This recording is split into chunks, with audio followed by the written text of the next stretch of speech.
Good evening, everyone, and welcome to the Brian Crombie Radio Hour on Saga 960. My guest tonight is a really interesting gentleman. Sam Sivarajan is his name. He is the author of two best-selling books, a behavioral scientist, and he has led wealth management teams for large Canadian financial institutions. Sam also is a columnist for The Globe and writes an investing and personal finance topic column.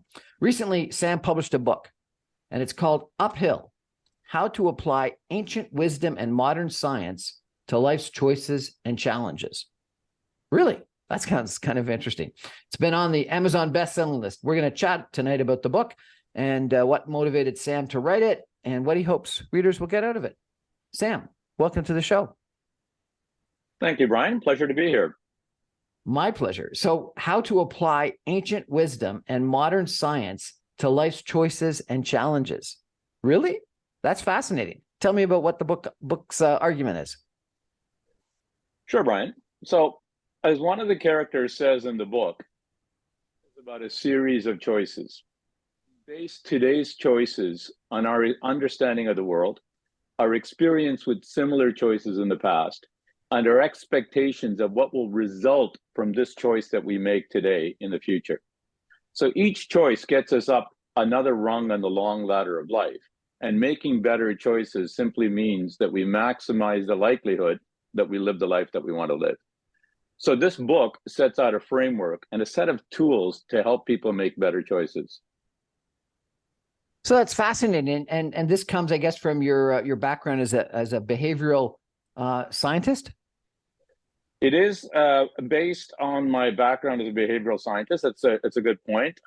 It's also what, over the last few years, I've gotten into reading about Stoic philosophy, and we can talk a little bit about that. But it's a 2,000-year-old philosophical framework. And as I was reading about Stoicism, Brian, what struck me was the parallels between Stoic philosophy from 2,000 years ago and modern behavioral science, and hence the title.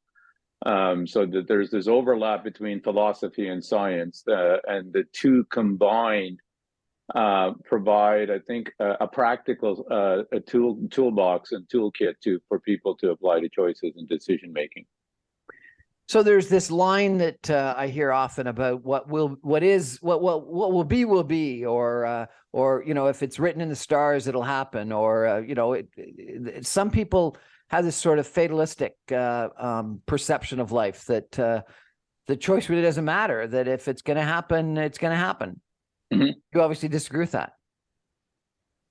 I would say the Stoics disagree with it, and I would say I agree with the Stoics, so I disagree with that as well. I think the key thing, why Stoicism speaks to me, Brian, and has sort of made a bigger splash over the last 5 to 10 years. Lots of people from sports figures, athletes, venture capitalists, tech gurus, etc., are embracing Stoicism. And I think, the one key concept of Stoicism is this dichotomy of control.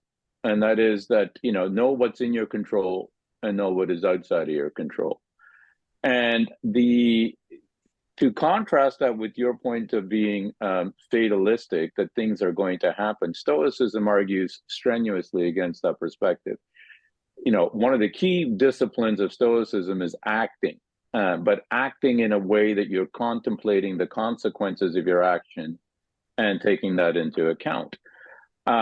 So it's not about, if it's meant to be, it's meant to be. You have choices to make, you have actions to take. But the dichotomy of control is a really interesting concept, and I think one that is probably relevant for most people today. We live in a world of, I think we've never been as advanced as we've been, with AI technology as we are today. But I think that's led us to believe that we control the world more than we really do.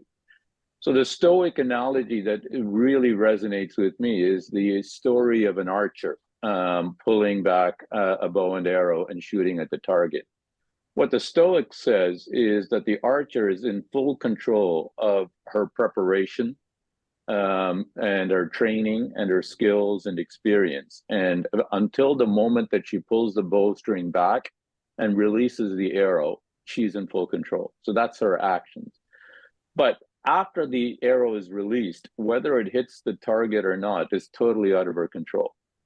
And that's the element of fatalism that you bring in. Okay, like there's any number of things that can affect whether the arrow hits the target that are outside of the archer's control. Is there a sudden gust of wind?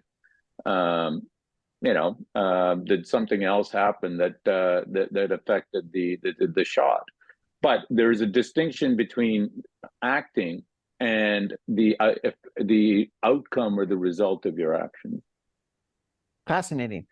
This isn't quite on the topic of fatalism versus your stoicism because it's a comment about religion, but it spoke to me about this attitude of choice. It was my favorite president of the United States, President Bartlett, in the series West Wing, who relayed a story that you may have heard about the guy that was in the storm and the flood in New Orleans. Have you heard this story? No. So there's this guy that's has a house in New Orleans, and the storm comes in, and there's this big flood, and they come by with a little pamphlet saying that you got to evacuate, and he says, "No, don't worry. I'm very religious. I pray every day. I go to church every Sunday. God will take care of me." And the water comes up and raises, and they come by with boats, and they say, "We'll rescue you." And he says, "Don't worry. I'm very religious. I pray every day, and I go to church every Sunday. God will take care of me." And then the helicopter comes by because the water's gone all the way up to the top of the roof, and he's sitting on the roof and lets down the ladder and says, "Better get on. We'll save you." And he says, "Don't worry. Don't worry. I'm very religious. I pray every day. I go to church every Sunday. God will take care of me." And he drowns. And he goes to heaven, and he goes to God at the gates and says, "God, I pray every day. I go to church every Sunday. I thought you were going to take care of me." And he says, "What are you talking about? I sent you a pamphlet. I sent you a boat. And I sent you a helicopter. What more do you need, buddy?" I've heard not that story, but versions of that, and you're absolutely right. I think we want to interpret, signs, and help comes in many forms. But I think human beings, I think we're placed with this rational brain on this planet to be able to evaluate our circumstances and to take actions. I think where Stoic philosophy and behavioral science, I think, have a commonality is that we can make better choices by seeing the world in a more objective way. So one of the things that Stoicism talks about is right judgment. Which is we see the world as it is and not as we want it to be. So in your example of this joke of this gentleman that in New Orleans, I mean, he wants to see the world as the God is going to act in a miracle of thunder and lightning and a sudden vision where, it might come in other ways. So again, it's the idea of, acting decisively, but in a way that is informed by an objective assessment of your circumstances. Acting decisively, but based on an objective assessment of your circumstances. There's this great quote that I heard once that said that pessimists often get it right, but optimists change the world. Well, I think now we're getting into personality, et cetera. And I think that, I think there's a whole bunch of factors that drive whether you're optimistic or pessimistic as a personality. Some of it is genetic. Some of it is your lived experience as you come to. And it's not a right or a wrong thing. Again, I think both optimism and pessimism can be subjective. And I would say what behavioral science and Stoic philosophy says is that you should always view it as objectively. There is such a thing as being overly optimistic where the facts don't warrant it. And there is such a thing as being overly pessimistic when the facts don't warrant it. Neither is good. This is going to be an interesting conversation today, everybody. Hang around. We're going to be back in just 2 minutes. Stay with us.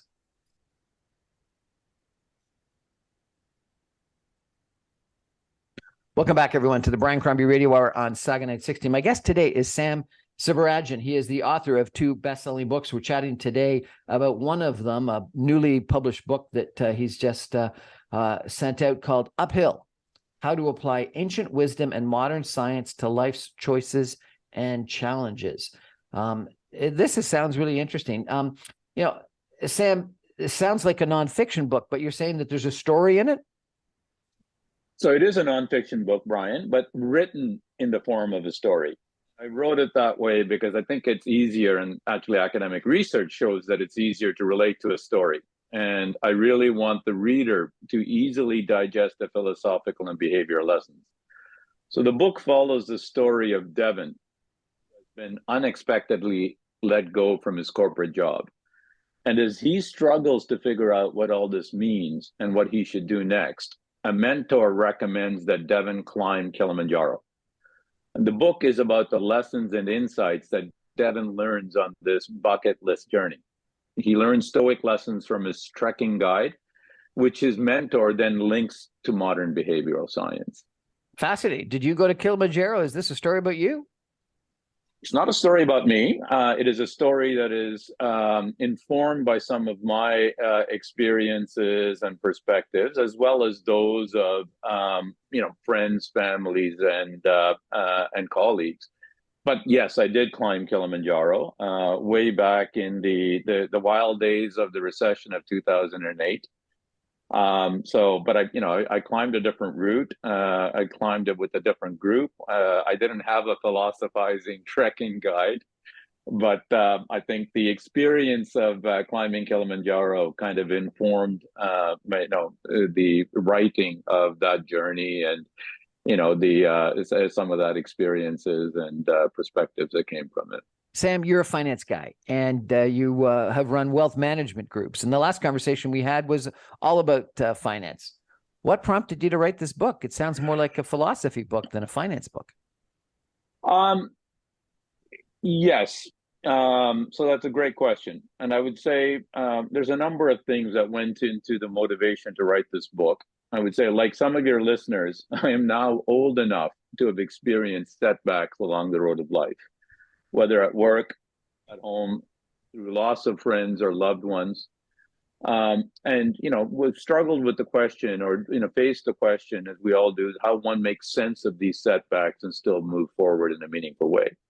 And as I said earlier in the program, I started reading Stoic philosophy, which is a framework for living that was developed about 2,000 years ago in the Roman Empire.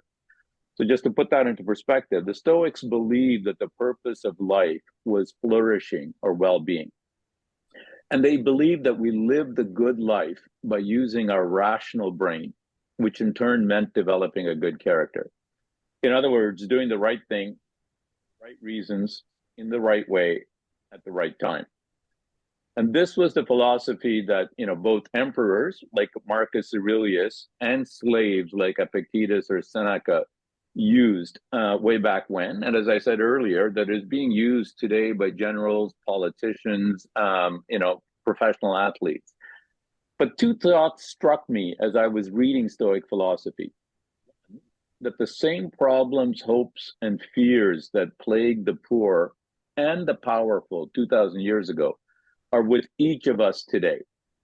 And two, that this philosophy was designed to help the world, people see the world objectively, act rationally, and accept what was outside one's control. That is exactly what modern behavioral science, which is my background, tries to do. So I saw the overlap. Then we had the unprecedented COVID situation where all of us struggled to make sense of the world and how to thrive in this uncertainty. So these were some of the factors that prompted the book. So my goal was to provide a practical framework for people to make better sense of the world and make better choices to live their best lives. Doing the right thing for the right reasons, in the right way, at the right time. That was an Aristotle quote way back in the good old days. Tell me about some of the key takeaways from the book. Well, key or underpinning in the book is this concept of climbing the right ladder. This was a metaphor that really struck me. So it was used by the Catholic monk Thomas Merton. And he was describing the situation that many of us believe that we're meant to climb a ladder, rung by rung. The problem for many of us is that only when we get to the top of that ladder, after many years of climbing, do we realize that it has been leaning against the wrong wall. And then people feel disillusioned. They feel unfulfilled. They feel stuck. So what we need So is the a key is to frame. figure out the right ladder before you start climbing? I mean, ideally. I mean, it's not always possible, and you have to make changes, etc. So, but I think the key, for me, the key takeaway from that metaphor is that we need a framework, a philosophy of life, or a set of core principles against which we will measure and make choices. So one example I talk about in my book is the book by Clayton Christensen, who's now passed away, but he was a Harvard Business School professor. And he wrote a book, a very famous book called How Will You Measure Your Life? And in it, he tells the story of his time as a scholarship student in the UK. He was playing on the school basketball team. When they made it to the playoffs, they had a very important game on a Sunday. Now, Christensen was very religious, and he had long ago made the decision that he would not work or play on a Sunday. So this was one of his core principles. So despite the fact that his coach and his teammates begged him to play, he respectfully declined. So once he had embraced that core principle that he would not work or play on Sunday, any decision on what to do on a Sunday was very easy to make. So this is what I mean about right ladder or picking right values. There isn't a right value, etc. But the idea that you can have a framework in place beforehand means that you don't have to make choices in the heat of the moment. Another key idea that or takeaway from the book is, and we talked a little bit about it, is this idea of right judgment. Okay, I want to come back to that in a second, but let me interrupt you if I could.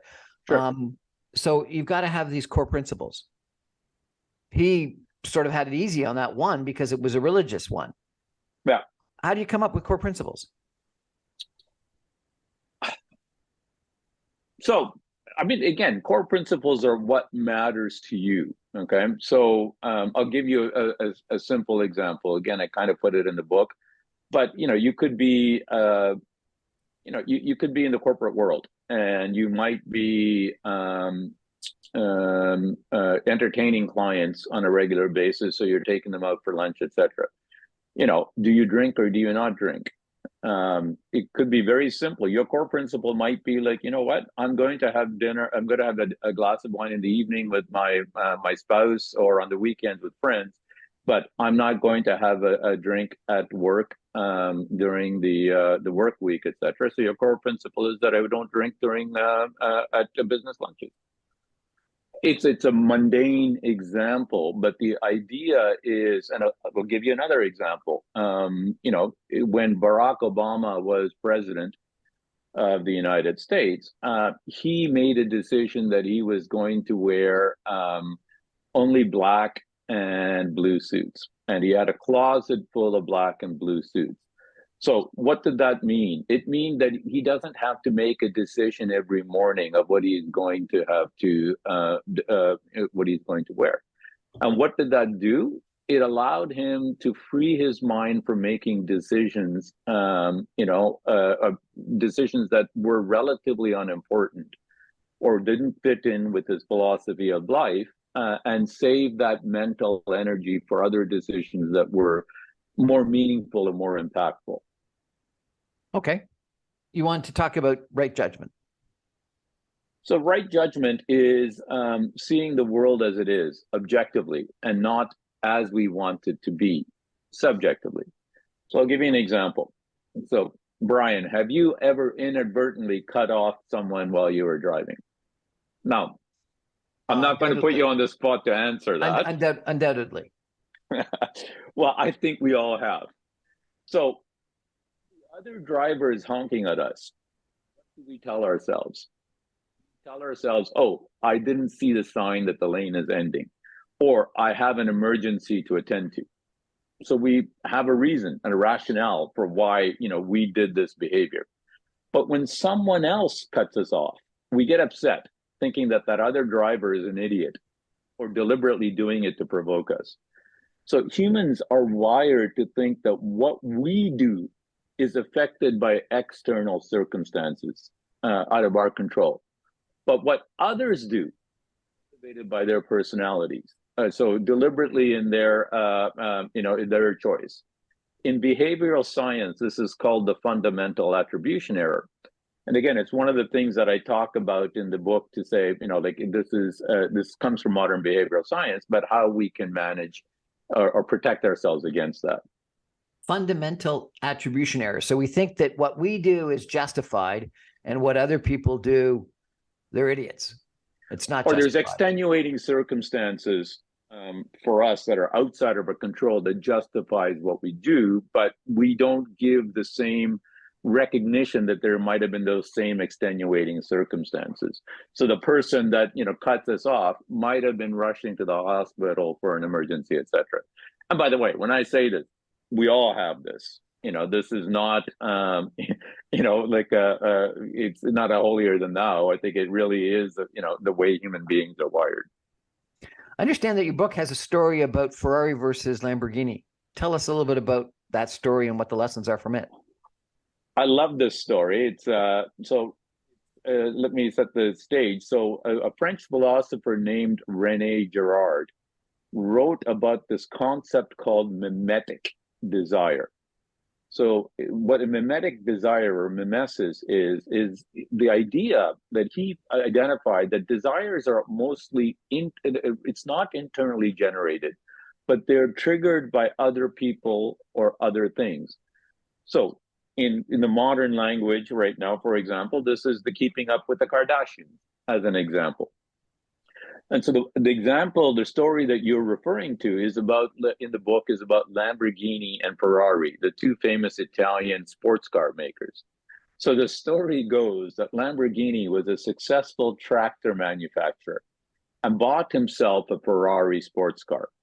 Now, Lamborghini was unhappy with the clutch, and he complained when he ran into Ferrari at a cocktail party. Apparently, Ferrari told Lamborghini to stick to making tractors, and he would stick to making sports cars. Now, understandably, Lamborghini was insulted, and he set out to make a competing sports car.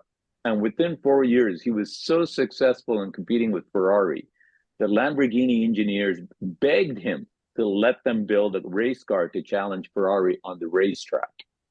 Now, Lamborghini, thinking of his then 16-year-old son, refused. And Lamborghini never built a race car while he was running the company. So Lamborghini used this concept of mimetic desire to compete with Ferrari, but was smart enough to limit it. This goes back to the concept of the right ladder and the right values. And your question, Brian, about how do you decide on core principles? So Lamborghini did not want his son to get caught up in the racing world. So he put that value, his responsibility for his son and what he wanted for his son, prioritized that as his preference above his rivalry with Ferrari. Was that the right decision? Could he have beaten Ferrari on the racetrack? Possibly.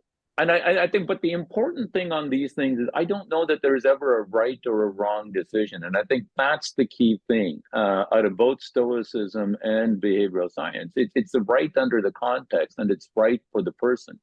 For Lamborghini, given what he wanted for his family and what his values were, it was undoubtedly the right decision. For somebody else, who had different kind of desires and values, etc., it might have been the wrong decision.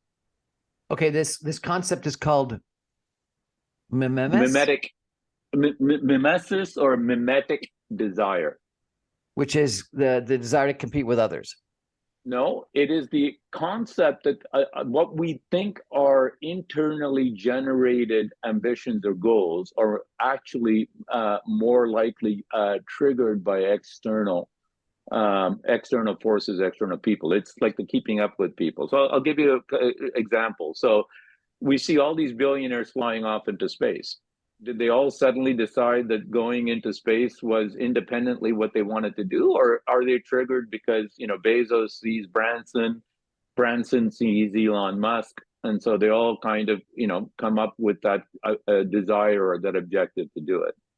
And so I think this is the concept that, and it's not a right or a wrong. The point simply is, to identify where our motivations and desires come from, and just to be aware that in many cases it might actually be coming from what's going on around us as opposed to internal.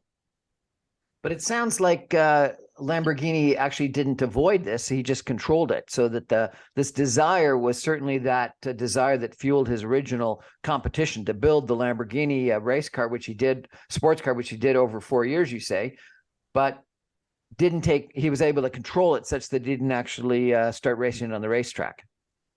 I think that's a great point, and I think the mimetic desire, much like Stoic philosophy, there is no right or wrong, and I think the point is to be aware of it and use these things to how it helps you, but not beyond.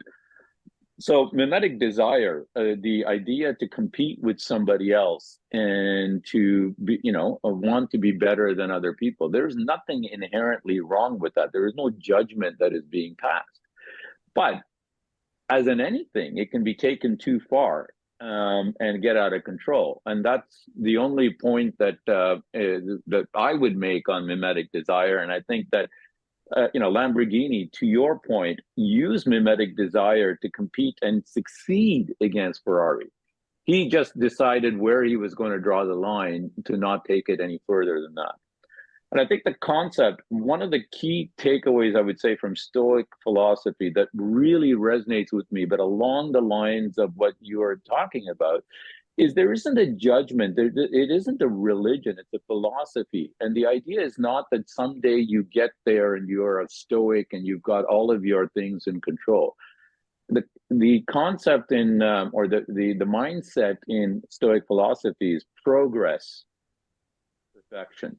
Like, you will never be perfect in managing any of these things. All you're trying to do is to be better today on these disciplines in terms of how you view the world, how you act, how you accept, than you were yesterday.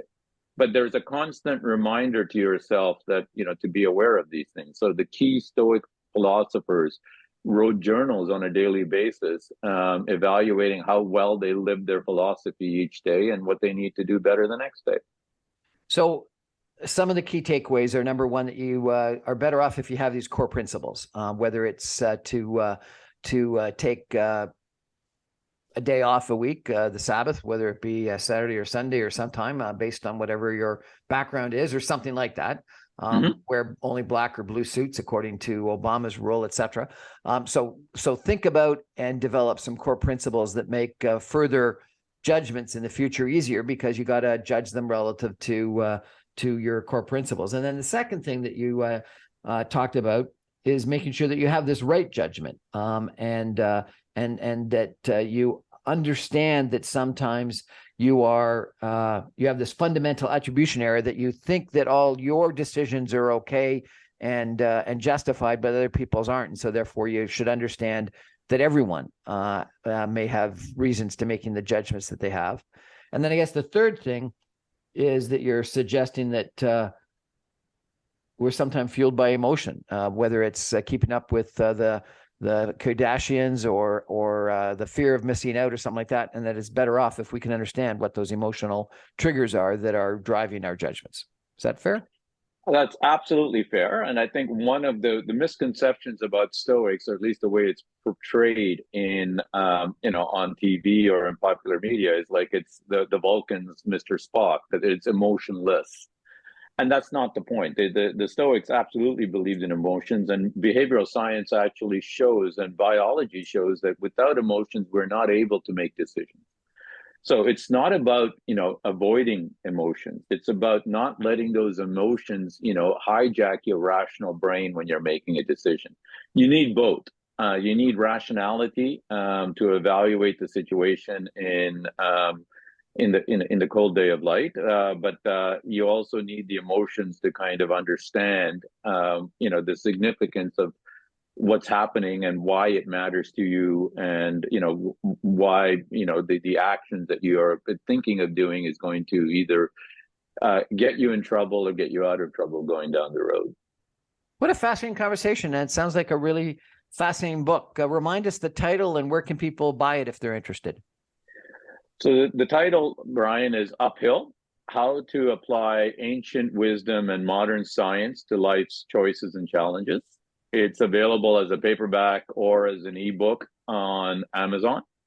And they can find out more about it, and links to buy it also on my website, www.samsivarajan.com.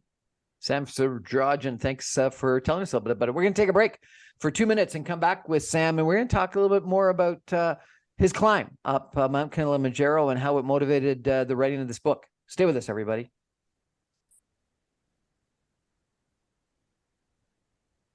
Welcome back, everyone, to the Brian Crombie Radio Hour on Saga 960. My guest tonight is Sam Sivarajan. He's a really interesting guy because he's a behavioral scientist. He's a finance guy. He's led wealth management teams at some large Canadian financial institutions. I chatted with him last about some financial issues. He is a columnist with Globe and Mail, and he's writing books. But he's written a book that really has got nothing to do with finance. It's got to do with Stoicism, which I had heard about but didn't really know that much about until we started chatting. The book is called Uphill: How to Apply Ancient Wisdom and Modern Science to Life's Choices and Challenges. Sam, tell me a little bit about yourself and your background and what motivated you to write this book. So my background, Brian, as you said, I'm a finance guy. So I studied law and finance. I qualified as a corporate lawyer at one of the big Toronto firms. And then I went off to London, England to work as a mergers and acquisitions banker years ago. And years later, I moved back to Canada with a young family and spent the time since in wealth management. I think through all of these different, professional endeavors, I think the key thing was that I was making choices, but I was also advising clients on making choices and making decisions. And, so it fascinated me, the idea about how you can make better decisions, to get better outcomes. And so I did a doctorate afterwards in behavioral science, with the idea of focusing specifically on how you make better decisions in investment and finance type of decisions. But what struck me over the last few years is that, especially as we were going through the pandemic, like that discipline of thinking about the world rationally, acting, in a way that you're anticipating potential consequences of your actions, and accepting the fact that much of what happens in the world is outside of your control. That isn't just an investment phenomena. That is something that applies to us in our professional careers, that applies to us in our personal careers, personal lives, I should say. And, so that was the motivation, and particularly as we're coming out of the pandemic, and when, again, it was a perfect example of things that happen outside of our control. I thought that it was timely for a book that kind of helps us kind of make better sense of the world and be better able to make choices and decisions that will help us live happier, more fulfilled lives. So is the story in the book about you? It isn't about me, but it does reflect some of my perspectives and experiences, as well as those of friends, family, and colleagues. So the order or the exact events, for example, have been fictionalized to make it a readable story. But they are mostly based on real life experiences. So as I've said, I did climb Kilimanjaro, but 15 years ago. I took a different route, and I took different people, and I didn't have the benefit of a philosophizing trekking guide. But the experience did allow me to write relatively knowledgeably about the trek, and what it is like, and like where you stop and how you stop, and the whole the actual experience of climbing Kilimanjaro. I've always wanted to do something like that. I've always dreamt of going to Machu Picchu and in South America, or this Casa de Santiago, whatever it's called, this trek across northern Spain to the Atlantic Ocean. What was it like climbing Kilimanjaro? Tell us about it. I have to say, Brian, it's a bit of a cliche, but it was one of the most profound experiences of my life. And you should do it. What is great about Kilimanjaro is that it is a democratic climb. Anyone can A do it. democratic climb. Well, I mean that in the sense that it isn't a technical climb.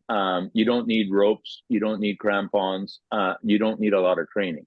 You have to be fit, and because it is 6 kilometers above sea level, so the air at the top is very thin. But if you're reasonably fit, go with a good guide. You go slowly, and you allow yourself the time that you need to acclimatize to the altitude. Most people can reach the summit. And for me, watching the sunrise from the top of Kilimanjaro is something that I will never forget. I had an opportunity to tour a bunch of pagodas, I think they're called, in Burma, Myanmar, and was there for both sunrise one day and sunset another day. And I didn't have to climb Kilimanjaro, but the idea of being in this incredible place, watching sunrise and sunset and from a pagoda, and then seeing thousands of pagodas in the vista, it really was for me a life-changing experience as well. So I can imagine that your climb was very special.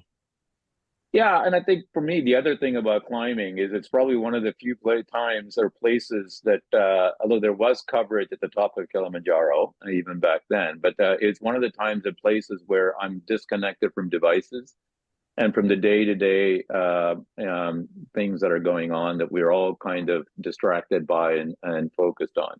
So, when you're climbing, for me, when I'm climbing, I find that it's, you put one foot in front of the other, and you focus on your goal. And believe it or not, I find that entirely liberating and relaxing, because you're not doing your day-to-day stuff.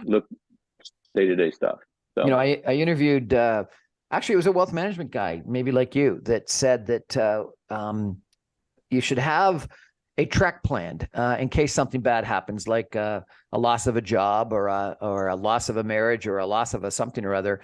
Have your boots worked in and ready to go, and have the trip planned out such that you don't just wallow in your pity or your self-pity, and you actually get up and do something. His recommendation was this trek in northern Spain. But it sounds like an interesting thing, and I think that it makes a lot of sense to take some time and do something that's spiritual or just an opportunity to think a lot, or have one of these life-changing experiences, watching the sunset or the sunrise from Kilimanjaro or Pagoda or wherever it might be. I got to ask you, in your book, you quoted a monk who said, there is much evidence for several levels that there are at least two major tasks in human life. The first task is to build a stronger container or identity. The second is to find the contents that the container was meant to hold. The first task we take for granted is the purpose of life, which does not mean we do it all that well. The second task, I am told, is more encountered than sought. A few arrive at it with much pre-planning, purpose, or passion. Why'd you include this quote? Why is it so impactful to you? So the quote was by a monk, Richard Rohr. It's impactful to me because I take it to mean that we focus so much on forging our identity that we forget to focus on the characteristics, traits, and behavior that drives that identity. So, for example, we may want to think that we want to have a reputation as a good leader. We may work hard to get that promotion, the title, the status that we think conveys to the world that we are a good leader. But if we act in a way that is inconsistent, so being a tyrant to our team, being unethical in the way that we deal with our customers, kissing up and kicking down, the container, our identity, is meaningless. Now, to switch from monks to popular media, there is a line from the Batman movie with Christian Bale that I think captures the essence of this passage from Richard Rohr that you quoted. It is not who you are underneath what you do that defines you. So to expand on that, right action, in my view, is to decide what type of person you want to be. Something that the author and New York Times columnist David Brooks talks about as Adam 1 versus Adam 2 values. He says that we focus our entire life on Adam 1, our resume values. We all want to be seen as smart, hardworking, successful, etc. It is only later in life, only some of us, that focus on what he calls Adam 2, or eulogy values. How do we want to be remembered? What impact do we want to have had on those we leave behind? Most of us would say we want to be remembered as kind, generous, principled. So this quote resonates with me because my takeaway from both Richard Rohr and David Brooks is that we would all be happier and live better lives if we focused on Adam 2 values as much as Adam 1 values. That's absolutely fascinating. I think it's very true and very apt. And I think this Adam 1 versus Adam 2 definition I find interesting. What you had said earlier is that that people want to be good leaders, but then they act inconsistent with those traits of good leaders. They work hard, but then they act inconsistent with the attitude of wanting to be a good person. I had one person that suggested to me that one of the ways of addressing that or solving that or changing was to actually write your eulogy and write the eulogy that you think would be said about you right today, mm-hmm.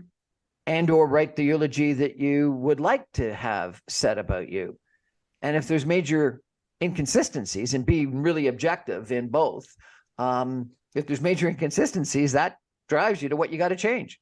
Mm-hmm. What do you think about that? Look, I think 100%. I think part of what Stoicism and a lot of philosophy and religion gets to is this.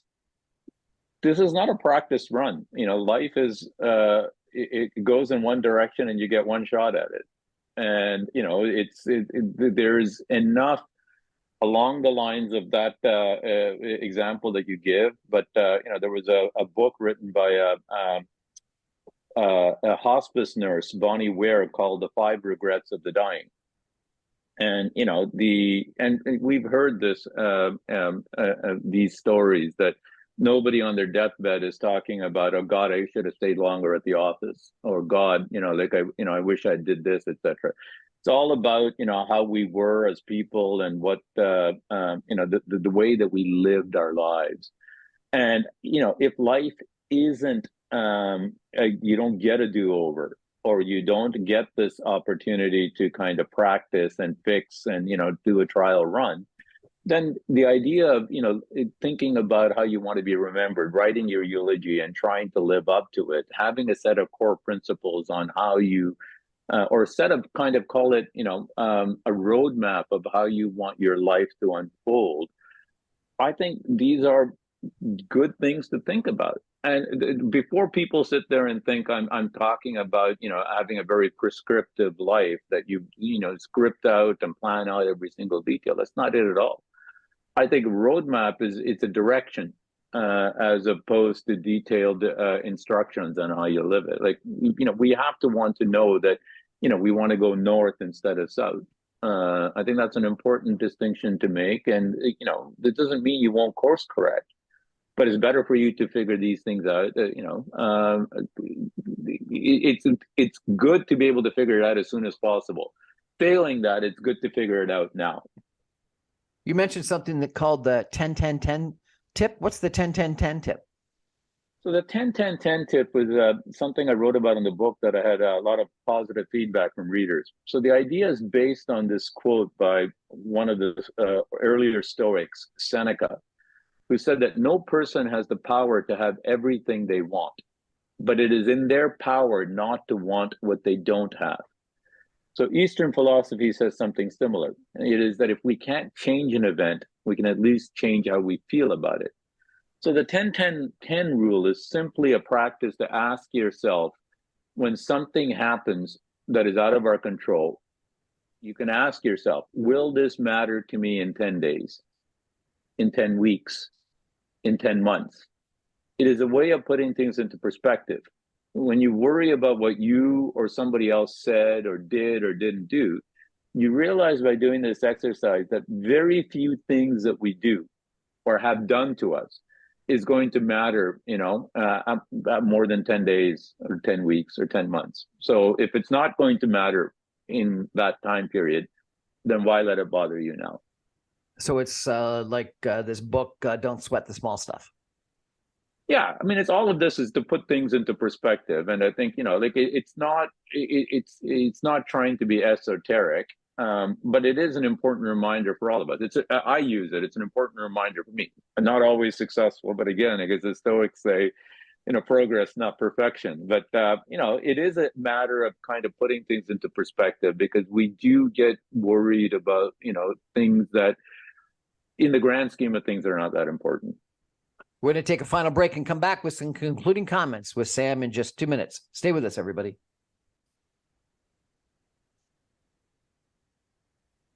Welcome back, everyone, to the Brian Crombie Radio Hour on Saga 960. I'm having a really interesting conversation that I'm enjoying immensely with Sam Sivarajan, who is talking about his book called Uphill: How to Apply Ancient Wisdom and Modern Science to Life's Choices and Challenges. You can get this from Sam on Amazon and other places, I'm presuming, on the internet.